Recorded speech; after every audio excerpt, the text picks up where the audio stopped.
for me, I think one of the main driver was to be in control of a lighter technology stack, to have less legacy, and to be able to do things right. Finally do things right.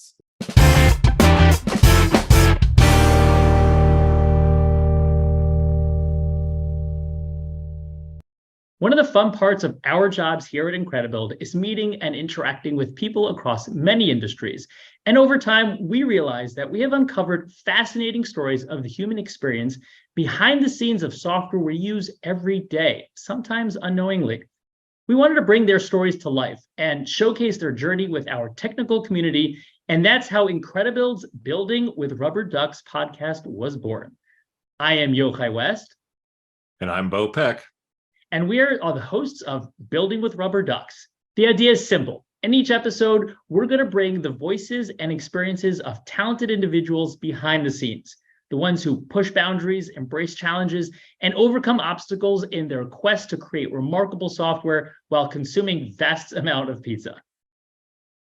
In today's episode, we had the pleasure of sitting down with Samuel Kahn, co-founder and CTO of Life Beyond Studio, formerly Darewise. He's an entrepreneur who's built a gaming studio from scratch and was part of the team that built popular game engines such as Crytek and Snowdrop. In this episode, Samuel will share success factors for how he built Darewise Studios, which later became Life Beyond, to then later become part of Animoca, his thoughts on the evolution of game engines, and some humorous anecdotes about how life happens while you're busy making plans in what we call DevOops and BuildTales. Hear about how a music room suddenly became a colo for a server farm. We learned a lot from Samuel, enjoying the time with him. We're sure you will too. So enjoy the episode. So guys, I have a surprise for you. I today was going through some of this stuff in my house and I found this. Sam, you probably are too young to even know what the heck this is. Can you see this? Oh yeah, I know what they are, but I have never played them. So this, Bo, you probably have either had played or at one point was excited about this thing, but this is the Nintendo Game & Watch, which actually was even before our Italian plumber was invented, Mario. And it was just so nostalgic to find this. I think it still works, but I did do some digging into exactly the history of this thing. And the first thing that caught my eye was that it was called Game & Watch, and I was curious to know, do you guys know what the watch part of it? What's the selling point of the watch?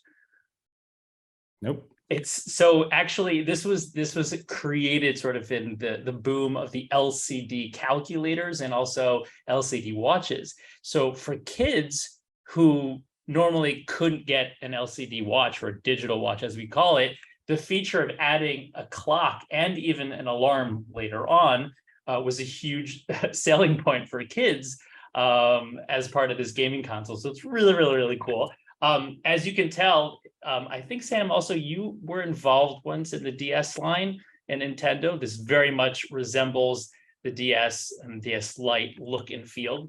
But I looked a little bit into the history and it was fascinating. First of all, the inventor, Gunpei Yokoi, I don't know if I'm saying that right, I apologize, but he basically was inspired, the legend is he was inspired in the 80s by a bored Japanese businessman on a train who was tapping away at his calculator, which then in the 80s, that was like the big thing, the LCD calculators that were popular. And he looked at that and that gave him the inspiration as a portable gaming console that later then inspired, as we know, the Game Boy, which was also an invention of Gunpei. It's interesting that his other amazing inventions that came along with this, as you see in this console, there's basically two buttons, right? There's the left and the right. He then went in the next version to create what's called the D-pad, right? That's the cross pad.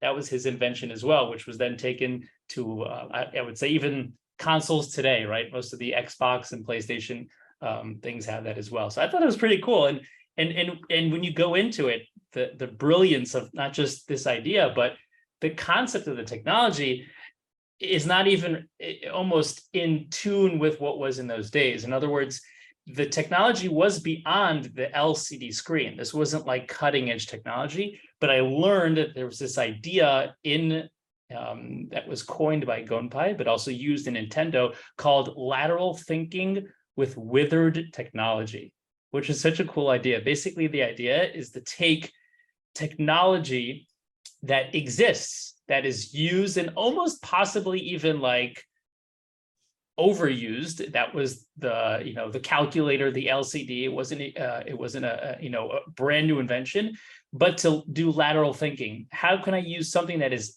cheaper to manufacture, easier to get out to market, because it's similar to, again, even the same batteries, the same LCD screens as calculators and LCD watches that were being manufactured by the millions.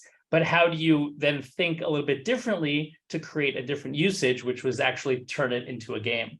So I thought that was mind-blowing. I don't know if you guys ever heard about that concept before, lateral thinking with withered technology. But what are your thoughts on that?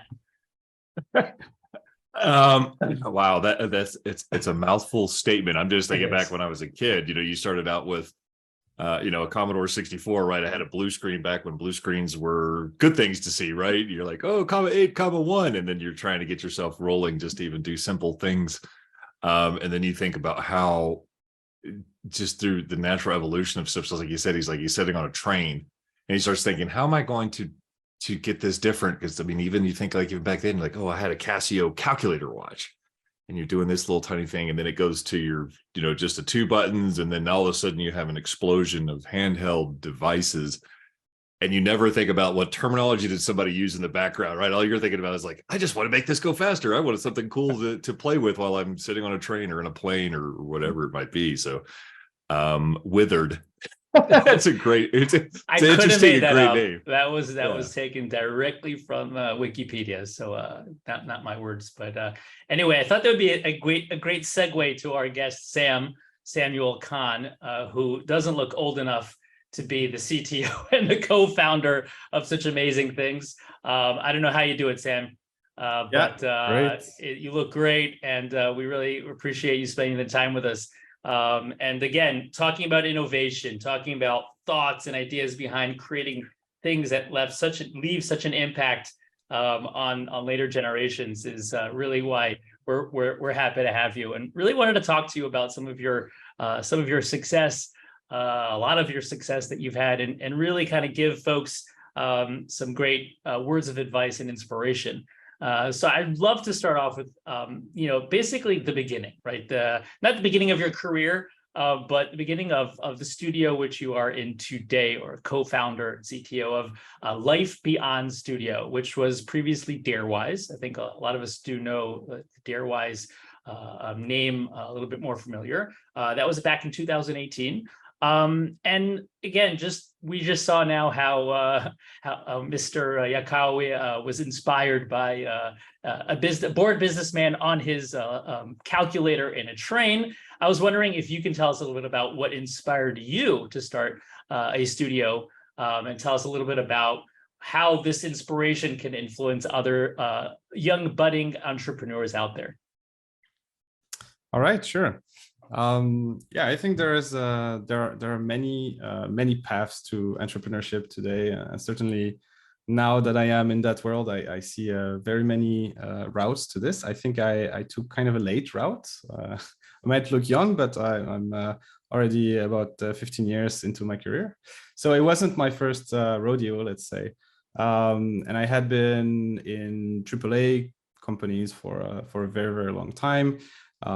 As a engineer, and I think that's the learnings and perhaps the frustrations of that were sort of the primary driver, right? I wanted to do something smaller, I wanted to be more nimble, I wanted to be able to make better technology with less legacy, and so all of that combined with the experience that I had gained over the years gave me the tool set and the let's say the confidence to be able to do that, right?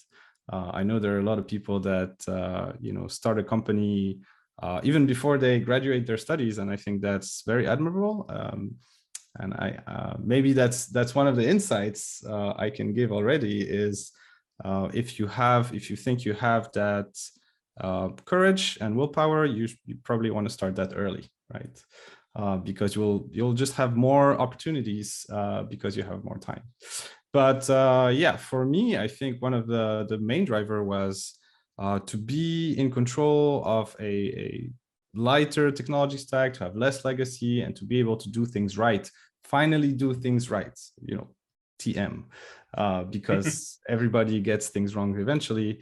But yeah, I wanted to start from scratch.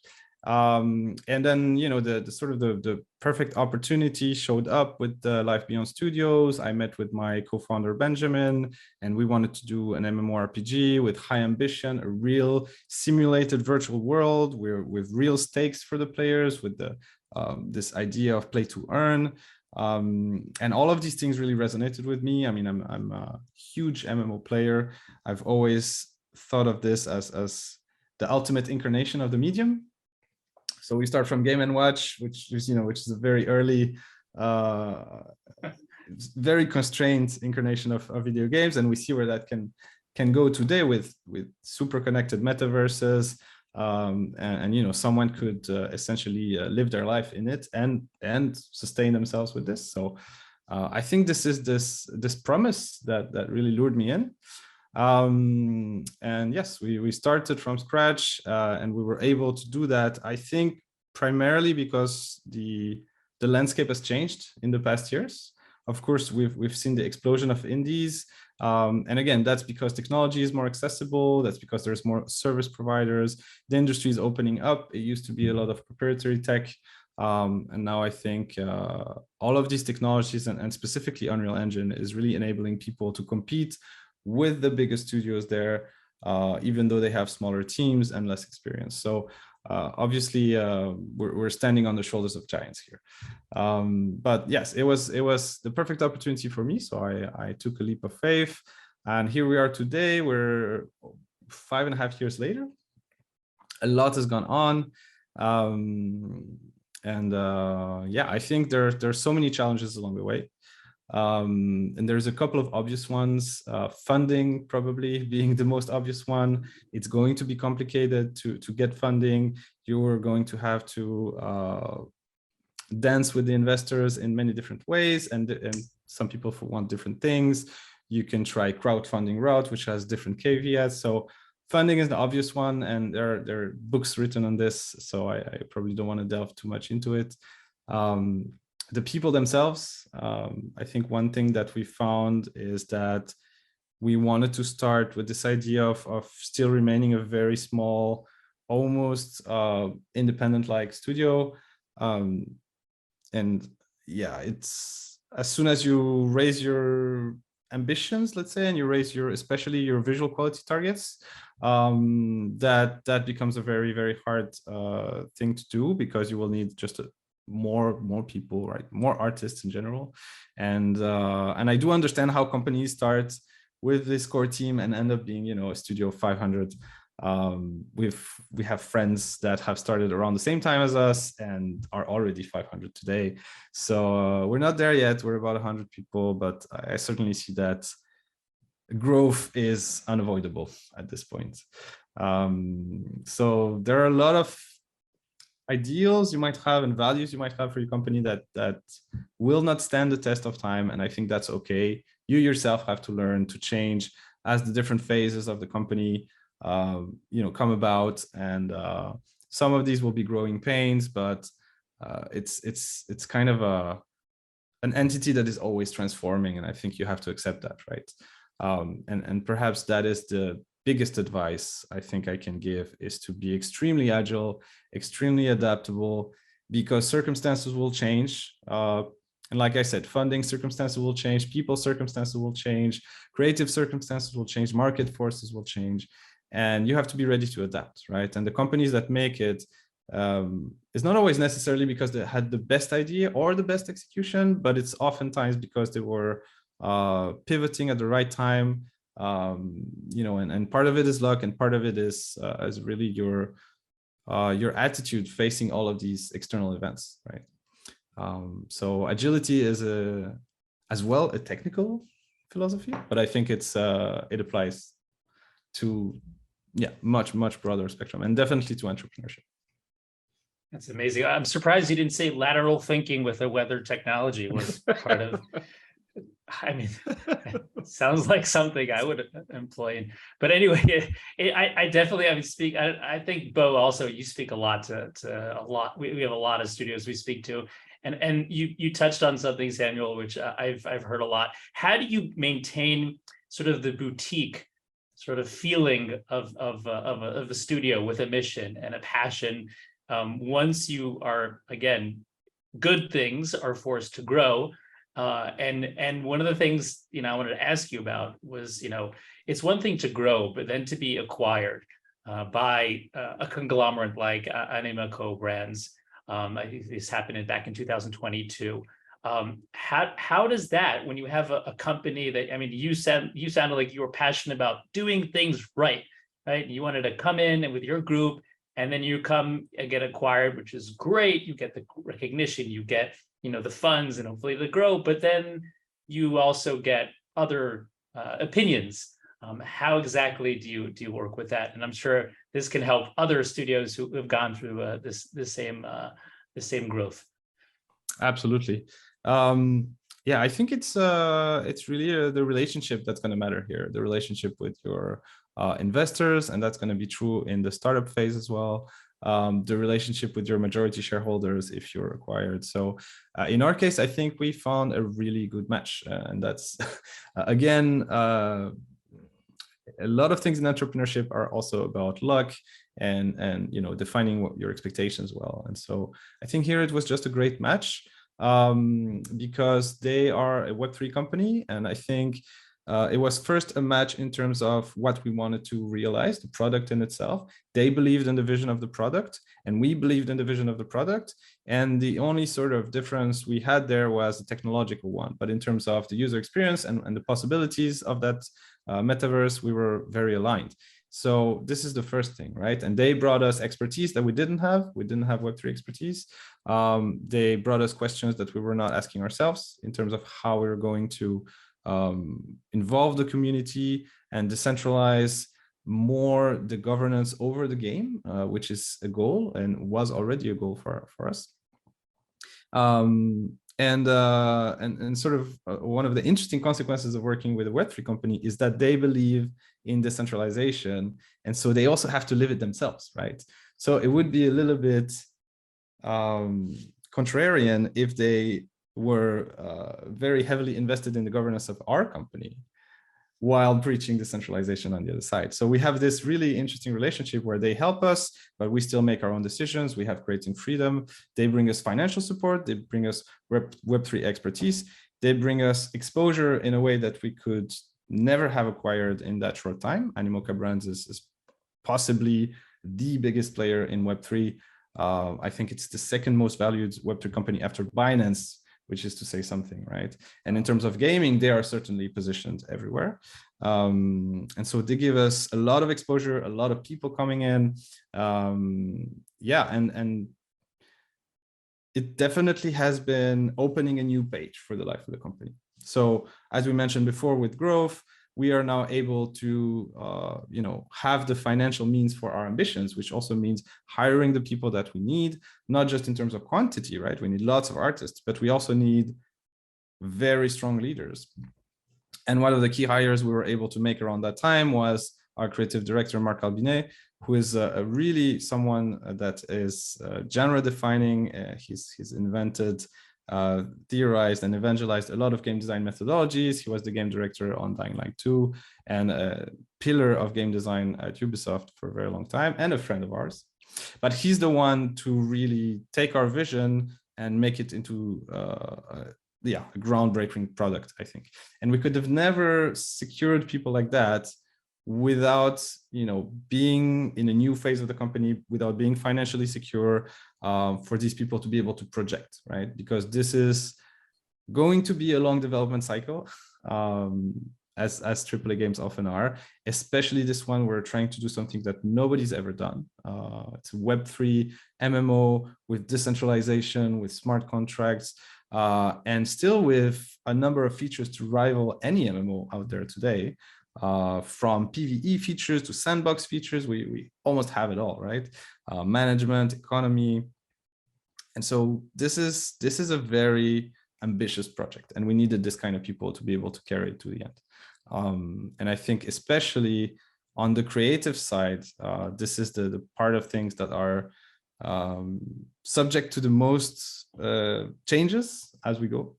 And possibly this is where the acquisition has helped us the most, because it's helped us focus. We have an audience that's also well-defined, and we know what they want, and we're able to deliver it to them now. So yes, it's been a little bit of a technological pivot, but apart from that, I think we retain some of our boutique feeling, as you mentioned. But what this has done is really focus us and give us the means to our ambitions. So in general, everybody in the company has been very, very happy about this, and in our community as well. That's amazing. And you say, you wanted to do things right from the get-go, but you're also doing so many things to be able to do those all right for all it to work out. I mean, you mentioned Web3, I mean, what are NFTs, decentralization. I mean, all these things sort of is a huge, would you say, risk to rewards kind of thing? I mean, being, let's say, someone who now is trying to inspire others out there, go big or go home. Is that what you guys were thinking? Or would you suggest sort of like, let's put out, let's start with a, not to all put you guys in the same level, but that goat simulator. Did you guys see that? the viral, very successful with that. Very successful. I'm telling you that. Have you played the goat simulator? I haven't, no. Oh my gosh, this thing is like viral sensation. You were literally just maneuvering a goat and along the way playing out your fantasies of what would happen if you throw a goat off a roof or something. I don't know, but this thing is like totally blown up. Simplest thing in the world. I guess it got recognition and got people going out there. Start small, get it viral, try to get out there, and then versus your approach was like, I'm going to redefine gaming. I'm going to redefine how people create their own worlds, how they actually go out there. And I mean, let's talk about it a little bit about NFTs. I mean, putting all those eggs in one basket it's just fascinating. Yeah, I mean, I think that there are different answers to that question, right? But in general, in terms of what we want as a company and as a development team, yes, it's definitely go big or go home. However, I think we try to take a different approach in the way we deliver it. And yeah, it's not going to be for every player, but I think that we've been trying to pioneer an approach that I call open development. We've been shipping prototypes of this game starting from June 2019, so it's been a long time. And then obviously the game is far from finished, right? And it's gone through various creative reboots, art reboots. We're going through a new art reboot as we speak. So even the things that you see in the background, which I would call more cartoony, graphics and stylized graphics, which was aimed for a younger audience, we're revisiting now because the Web3 audience is more mature and they want more, gritty, realistic graphics, let's say. So we have to do that as well. So I think yes, it's go big or go home, but if you deliver it step by step, you can apply a very, very product-driven approach. You can talk with your audience, see what they like, iterate, and try to find the best product without having to invest, everything out front, which is kind of a recurring problem in the games industry, right? You spend a couple of $100 million and you ship a game and it doesn't work. So obviously we don't have a couple of $100 million, and if we had them, we wouldn't want to do it like that anyway. So that's the answer in terms of strategy. In terms of tech, though, we are trying to be very smart and trying to find ways to do things without needing hundreds and hundreds of programmers. So, we're dipping our toes into Web3 at this point. And we're doing that step by step. We're good at game development. I think that's our main strength. And we're trying to focus on our strengths and then finding the right partners and doing that, as we go. So we're integrating more and more Web3 features as we go. I think it's also important to note that right now we're not relying on quick sale of NFTs to fund the project. And this is another good aspect of the acquisition, right? We're not here. Unfortunately, there are many Web3 projects that have sold NFTs and then not delivered. And so obviously the confidence of some of the audience is understandably shaken. And that's really not our goal right now. We're trying to bring utility to the NFTs that we have issued, and this is not our main funding source. So we can take the time to approach the technology properly, to see the implications, to see how we could best involve players, how we can best decentralize. So it's just, I think we're just doing a very pragmatic approach to it. But there are no other games being developed. So, we're all in on this, yes. That's amazing. And I have tremendous respect for game developers. I read recently that one of the most difficult things to program in a game is actually a door or an elevator. It is understanding the intricacies of going in, and there's countless, I would say, ruthless reviews of people being stuck in doors or elevators in these in between worlds, not being able to get in between different areas. So I mean, I could just kind of imagine sort of the complexity and the ideas that you're coming up with. Still having not solved the door or the elevator problem is definitely an amazing task. I think it's about the door problem. That's a common sort of meme or thing that's being referred to. I think what it outlines is that everything is hard in games, right? Even the things that might sound the simplest are hard. There's obviously things that are much harder than doors, but I think the games is a really interesting domain because you have at the same time, you have probably the highest application complexity of all applications being made today, besides maybe operating systems, right? I think we're comparing code bases of similar size, the Windows code base, maybe the Unreal code base, they're, decades old and, tens of millions lines of code large. So we're looking at similar complexity there. The added complexity for games is that you also have to marry design, art, and technology together. And that's a hard problem in itself. And then you have personalities that you have to involve there with very, very different types of people that you have to, align. So yeah, it's a very, very hard domain. It's also very rewarding when everything comes together, right? Definitely, yeah. So, Samuel, I just jump in here for just a second because I find this really actually fascinating from what you're talking about, because I work with a lot of game studios just as part of my particular role. And you hear a lot of recurring themes of, we've got this type of technical issue we need to do, like the door, everybody's fear of being stuck on an elevator. But you've said a couple of things here I find really interesting. You mentioned, earlier that agility is a philosophy, right? And it's not just applied to tech. And then you mentioned, well, I've got to get artists, and I've got personalities, and we're going to change a little bit of the direction of the game from being more animated, cartoony to maybe we're going to change how the realism affects our characters in the background things, right? That's a whole lot of going on. But something you said that keyed in on that I really was hoping you could just expound on a little bit is you mentioned open development. And that was a fascinating term that I like to hear, because it sounds like you're applying that from an agile perspective across all of these different aspects of how you're going to bring a game to your players. I was just curious, could you tell me a little bit more about that concept? It sounds really fascinating to me, honestly. Yeah, I think it's kind of the natural evolution of something like early access, which is well understood now. Early access would be usually not for multiplayer games, but for lower budget games that need to get some revenue stream, and they need to show a work in progress of the game, and then that's a way for them to finish the game. Essentially, players will buy the early access and they'll be able to finish the game. So in a similar way, we wanted to show things early, not because that helps us to fund the development of the game, but just because it informs us. And so I think we took a lot of cues from just product development in general, right? Games are not developed as products today. There's very little, or not enough user research and user with actually their hands on the product and feedback there. So when I worked in AAA companies, we would have a couple of sessions with selected users.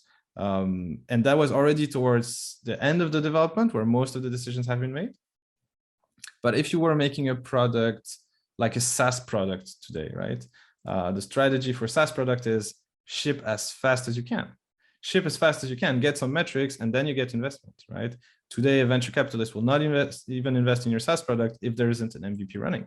And so we kind of took that cue and tried to apply that in games. And so what did that mean? That meant being extremely open with the IP, with the fact that what you're showing will change. And so if you go back in time and you look at what we shipped in 2019, everything has changed. Everything has changed. The graphics, the mechanics, everything. But we learned a lot in the process. And on the technological aspect of things, I have been shipping games for 5 years. I have been live and shipping regular updates, monthly updates for the most part. And so our build and deployment pipeline is extremely solid now. So a lot of these things that you would otherwise figure out at the end of the development, how to maintain your stability, how to ship fast. And that's only the technological aspect of things. Obviously, everybody's been learning on design, on art, on how to market the game, on how to get more people into the community, because ultimately it's a multiplayer game. So that's perhaps the most important metric. But yes, I think the short answer is we're trying to apply a product development strategy to games. And this is something that I don't see many games doing. So we're really trying to pioneer something here. But I think it's essential for us trying to do this breakthrough, trying to get into a community that is all about transparency, right? The Web3 community, trying to do something completely new and needing all this feedback. So it's a good match for us as well, but we're hoping that this will inspire other game developers to be more open and maybe relax the relationship between developers and players as well. Because as it's very close today, developers are very scared in a way to put something out, and players are very judgmental and will not accept sort of any mistake in those communications. So it becomes very, very hard to navigate for the developers. But here we're more trying to build a relationship with the players and say, help us build the game. And everything we're going to show you today, it's not finished and we might change it, but we want your input. And I think it's a very different approach to how we deal with our players and how we deal with our development cycle for sure. So Samuel, I wanted to ask you, there's a known thing in computer science that is, the quote is, I think it's by maybe Martin Fowler or someone else, that says that there are only two things that are hard in computer science: cache invalidation and naming things. You're like, where am I going with this? You guys changed your name from Darewise to Life Beyond Studios. I'm a marketing guy. I know what that means, to rebrand, changing names, everything that goes along with it, not just the cost. I'm just curious to know, one, the idea behind it, the concept, and how did that work for you, and whether it's something that you would necessarily recommend at any certain point in a studio's maturity. Please shed some light on doubling down on that name specifically. Yeah, I think we've sort of touched upon that briefly before, and like I said, we are one game studio. We're only working on Life Beyond, so it just made sense, right? It made sense in terms of how people perceive us and the understanding of what we do. I think Darewise was known in the industry because we have a very large address book and we've been around for a while. So in the industry, everybody knew us, but in terms of the player, they didn't really have a reason to know us. We didn't have a game out there. And so we might as well just align the brands and make two birds, one stone here. We are working on Life Beyond. We have grown as well. And so maybe that's a way to show the new face of the company after the acquisition, after the growth. We have several studios. We have physical locations in London, in Paris, in Barcelona, in Montreal, and some other less known cities, let's say. We're a larger team. So yes, we are a group of studios working on Life Beyond, and that just made a lot more sense, right? So that happened quite recently, and yeah, would I recommend this? I think it just makes sense for us, and to be honest, it doesn't close any doors. If we were to work on other products, we might just create new entities, new brands. But I think it also aligns with why Animoca invested in us, right? They want us to make this game. They believe in the vision, and we are not to be distracted by other projects at the moment, right? So we could always, we could always make a move if we wanted to do that in the future. But like I said, we're very focused at the moment. It's interesting, this quote that you mentioned, though, because I use that. I misuse that apparently a lot with my team, because I think that the two hardest things in programming are naming things and creating proper abstractions. But okay, cache and validation, that's an interesting one as well. I need to dig up that quote again. But I certainly believe in that. Naming things is one of the hardest problems. And if you do it right, you're almost out of the woods. Yeah, I think he was referring to probably features. I don't know about companies and branding, but I figured I'd use that as a good segue. That's a really good one, and I actually use it a lot to try to help the team focus on the right thing. And of course, for them, the right thing is implementing whichever feature they're supposed to implement, and that it works. But actually, for me, what's important is that someone else can look at that feature and understand what they did. And so that's when naming things and making the right abstractions come into play. So, I think this is one of our characteristics at Life Beyond Studios, is really to try to do things right. And so to take all of these philosophies and really live them in our day-to-day development cycle, right? It's amazing. Sweet. I love the aspect of naming things, right? Because it is a hard thing. You always come up with like, hey, I'm going to name my puppy, all the way to name a name for my game, to a company. And then I was thinking, okay, well, now we also have a lot of game engine names out there too, right? Now we're kind of switched a little bit to a technology aspect of, you were an architect on Snowdrop and Crytek. And I mean, there's so many others out there, Unity, Godot, GameMaker, right? There's a lot of them out there, but you guys are using Unreal Engine 5 now. Yes. And I'm just kind of curious, what is your view on the evolution of game engines? What do you think are the exciting things that you look forward to, or that is going to bring to bear out in the industry or to players? Just a little bit about what your thoughts are there.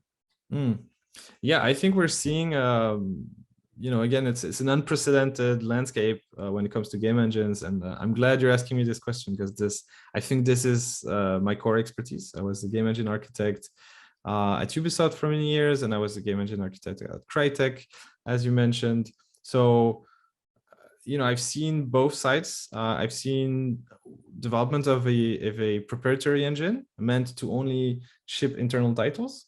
I've also seen trying to compete on the commercial landscape of game engines, and obviously now I've seen it as a customer.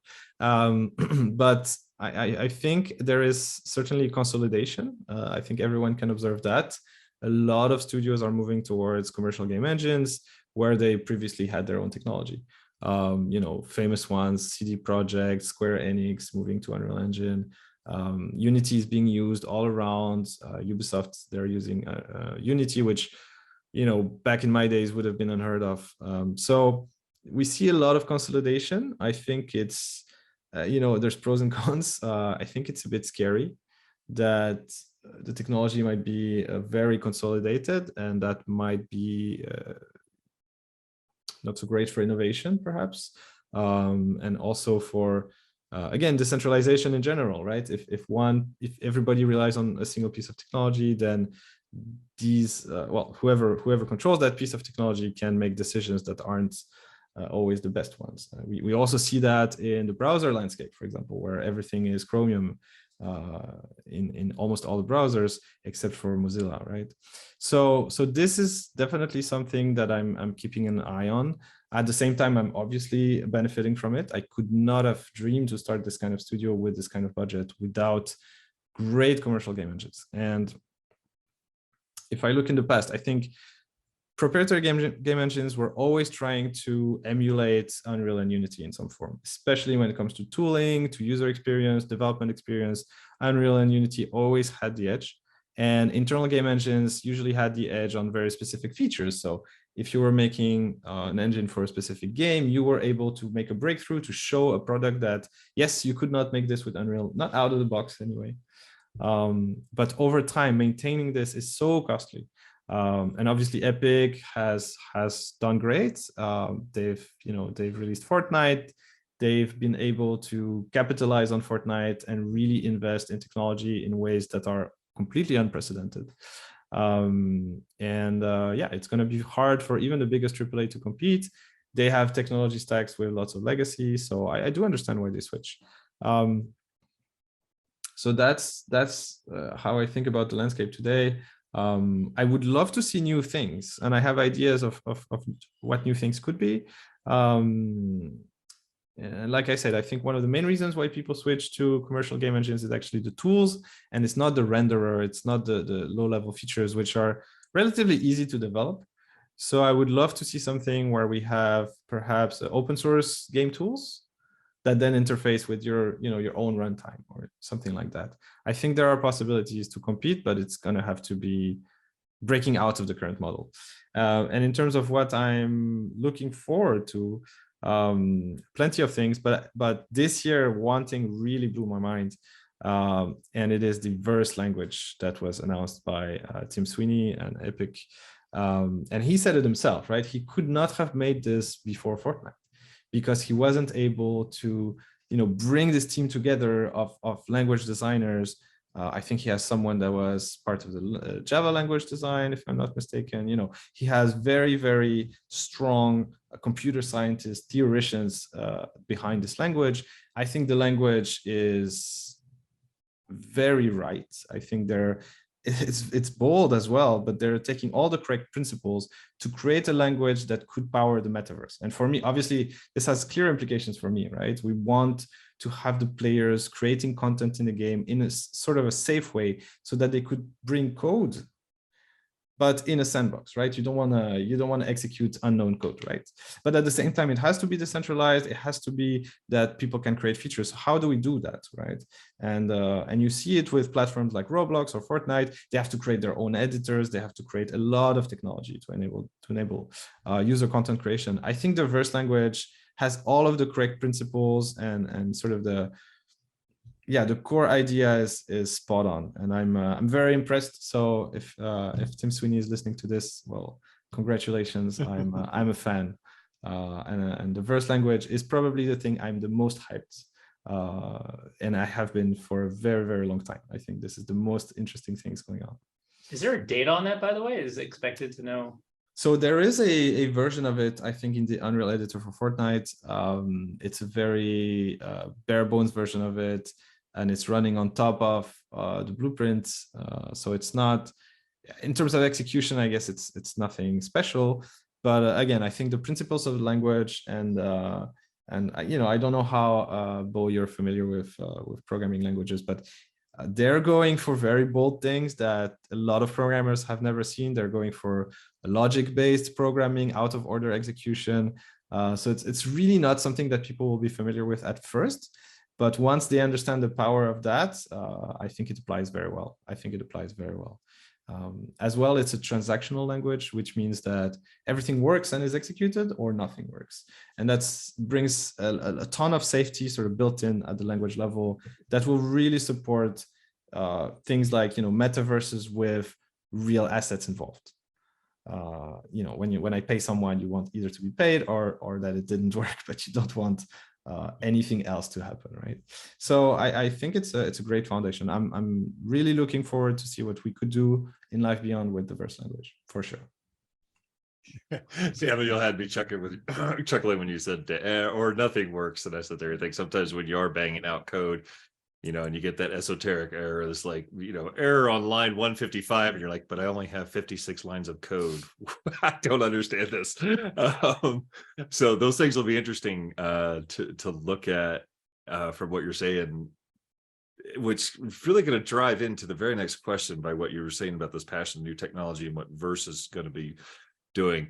I remember playing things like Pitfall, right, where all your goal was just to grab the little 8-bit line and swing over the alligator, and then you came forward in time, and all of a sudden you're at SimCity, right, which was awesome, where you're like, hey, I get to build my own kingdom and my cities and all these types of things.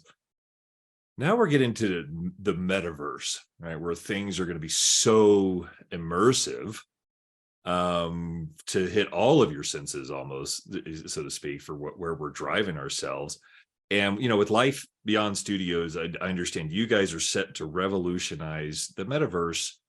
So it kind of follows along with the engine question I just had there. What technological breakthroughs are you working on, or that you could share to say, this is how we're going to take all of this new stuff and how we're going to really just make it so impactful to our players? Yeah, I think you're right. There's definitely been a lot in the journey of games. I think in terms of MMOs, and Life Beyond is no different. It's hard for them to compete on any single feature with dedicated games, right? So if we have, I don't know, if we have racing in Life Beyond, and we will have, you can craft vehicles, you can drive around, so surely you can make a race. It will probably not be as good as, a Forza game, right? And that's fine. I think our breakthroughs has to be on scale. It has to be on all of these things interacting together. There's definitely a lot of game design breakthroughs related, and they come with technology, but related to decentralization, related to Web3, related to governance of the players over the game itself. For example, we might leave into the hands of players, moderation systems, or essentially playing the role of the government and arbitrating disputes between players. Things like that you would normally leave to a moderating team, for example. So yes, it might not sound like a crazy technological breakthrough, but there are a lot of these things that we have in the works. We do have some technological breakthroughs that I can't go too deep into yet, but I can tell you we are certainly looking to revolutionize a couple of things. And I think that's the key. You don't want to revolutionize everything. And so we're not going to try to be the best racing game ever, right? But what we're going to try to be is the best genre defining metaverse. And what does that mean for us? It means that, first of all, in a metaverse, you're playing with everyone all the time. So it's not just, the 10 people on your group that you're playing with. It's not just the 50 people in your raid. You're always connected, and all your friends are always connected, right? And so we have to find a new way to present this game as well, in ways that you have never seen. So we're doing something that I think will revolutionize how we think about 3D metaverse or social games, right? And the best way I can describe this is it's quantum physics for games, right? In quantum physics, you don't always see the thing as it is, or maybe two different people can see two different things in the same time. But the important thing is that you always see what you want to see. You always see your friends. You're always able to interact and play with your friends, no matter where you are, no matter what you do, and not just your friends, people that might be relevant for you, right? And if you think about social media, you have feeds, for example. They will bring you information about things that are interesting for you, but you didn't directly interact with them yet. And we want to do that as well with the game. Let's say that you are in need for a vehicle in the game. We're going to connect you with other players that are making, crafting, selling vehicles for you, right? And so that, I think, is really the breakthrough of Life Beyond. It's going to be the first social MMO experience, and for that we have a lot of technology that we're developing, and I'm hoping I'm going to be able to communicate on that soon. And obviously we think that we will bring a new genre of MMOs. So yeah, don't think of this as World of Warcraft. This is what I want to say. That's awesome. I just have one request, Samuel. Can you please bring back the cheat codes? Do you guys remember? I don't know if you Contra. Do you guys remember? Up, Yeah. Up, down, down, left, right, B, A, select, start. Yes. I just remember we're gonna bring the ability for you to make your own mini games or actual full-fledged games in the game, so you're free to bring cheat codes into it. I think that's our idea. You got me. I'm good. Cheat codes. I love it. The old Mike Tyson cheat code on Nintendo. We always wanted that one. No, I mean, this is all just fascinating. I mean, as far as what you're driving to, and just how far you've come, right? I mean, you can see the passion in the way you talk about your love of gaming. And I always think back to, you know, once you've been doing this for a while and you really get to know your industry, there's always those little humorous things that you've experienced where you learn from, right? You take away from, you know, everybody, you wait 3 to 4 weeks and there's a new terminology out there, right? We have DevOps, which we actually sometimes call DevOps. You know, there's just things that you're doing in your day-to-day life of, I have to get something accomplished. I'm crunched for time, or I learned when I'm trying to get this, how can I learn from this? I was just curious if you have any, you know, just little humorous or anecdotal development stories where you learned something or you had to take something away, or how you got something accomplished by, you know, I hate to say the term, you know, baling wire and duct tape, but you had to get the job done. I was just curious, you know, if you had any kind of fun things like that along your journey. Yeah, for sure. I think this comes with the exercise for sure. I think what I'm trying to do always is to do things right. You know, you can see it in almost all of my my answers, but it's not always possible. So you know, sometimes you just, like you say, just put some duct tape and move forward. You know, we started the company and I installed all of our source control and continuous integration on you know, my co-founder's old computer. So you know, that wasn't the best machine to run all these things on. But eventually we made excuse me, we made all of our infrastructure a lot more solid, and we had something running that I was pretty proud of. But I think the biggest complication we had was something that happened last year. We wanted to move our office post-COVID. We wanted to you know, invest a much nicer office and bring people back. So we had this move planned, and we informed our internet service provider that we had this move planned, you know, 3 weeks ahead, and they cut the internet the next day. So a lot of our infrastructure is on premise. That was, of course, without any sort of warning. We tried to call them to restore the connection, but that seemingly was not possible. So we had to, we had to scramble. And, you know, obviously we could have taken all these machines, and at that point we're running in VMs and we have all sorts of backup systems and everything. So we could have spun that up in the cloud at a certain cost, of course. But we ended up choosing a much more low-tech option, let's say. And we found someone that could host these servers in their music room in their basement, because they had internet and they had a rack there for our servers to be put in. So I literally went to the office with our IT engineer and we unplugged everything and we put that, you know, we wrapped that into blankets. These are like very expensive servers with all of the code of the company on them. And yes, there's a backup somewhere, but you know, ultimately this is your crown jewel. And we put all that into the back of a taxi and, you know, drive in Paris on speed bumps and things like this. And I was really, really stressed out. But yeah, we got to this guy's house and put it all in the basement and set it up. And it was there, you know, next to a drum kit, and you know, there were some synths around and cables everywhere. And I think we left it there for a couple of months because unfortunately, the internet service provider wasn't able to wire our new office, and it took more than 3 months to establish the new connection. Now that did surprise me, and that should surprise you as well. We're talking about center of Paris, one of the main avenues. You know, it's in front of the Opera. It has views on the Tour Eiffel, right? More than 3 months to set up internet. So a couple of lessons learned here is, obviously you should have backups. You shouldn't just have backups. You should probably have a totally separate infrastructure that you can easily fall back on. And another one is have several internet service providers. But in general, we do now have all these things. And I got to say, it took more than 3 months for all of them to wire that building. I don't know what's wrong with this specific building. You know, the office is very nice, but turns out that bringing a fiber cable over there is really, really hard. So yeah, sometimes you have to do things like this. And I would have hosted them myself in my house. But when this happened, I wasn't living in Paris anymore. So I had to fly in for this. Oh, even more.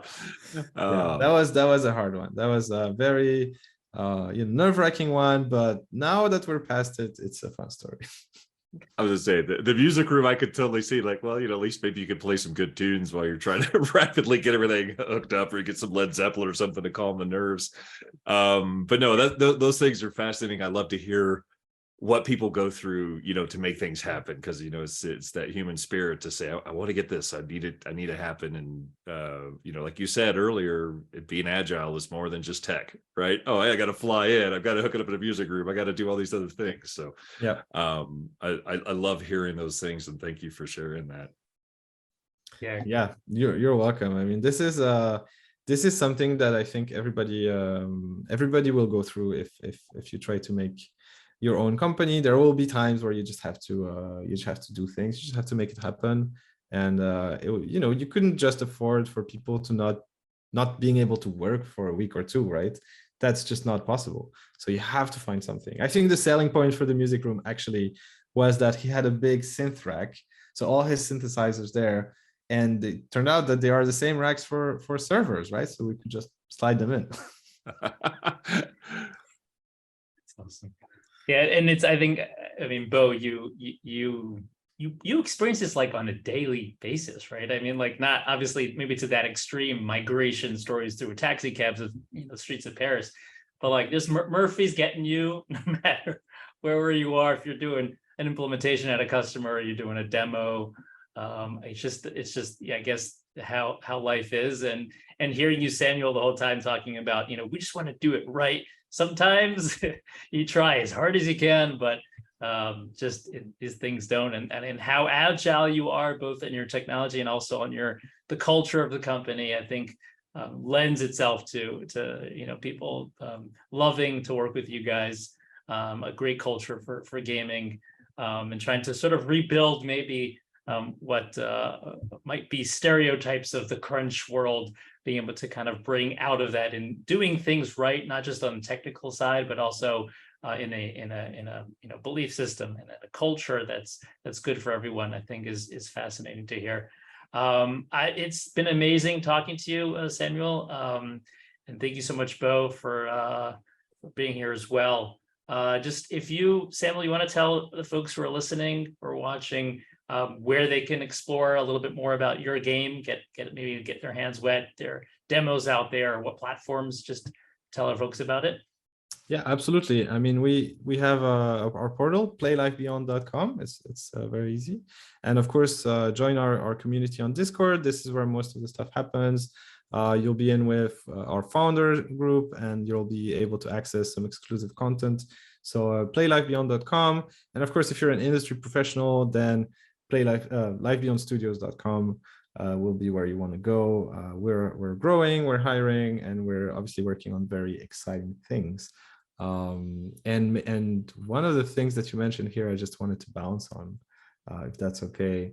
You talked about the crunch culture, and this is something that escaped me when we talked about open development, but that is exactly the goal, right? So that we never crunch. There's always the next version coming. And so the players know we're going to deliver something on a regular basis, and everybody's happy, developers and players.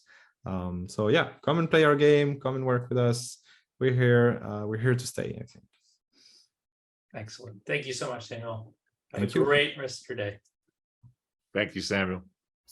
Incredibuilt. Development never stops.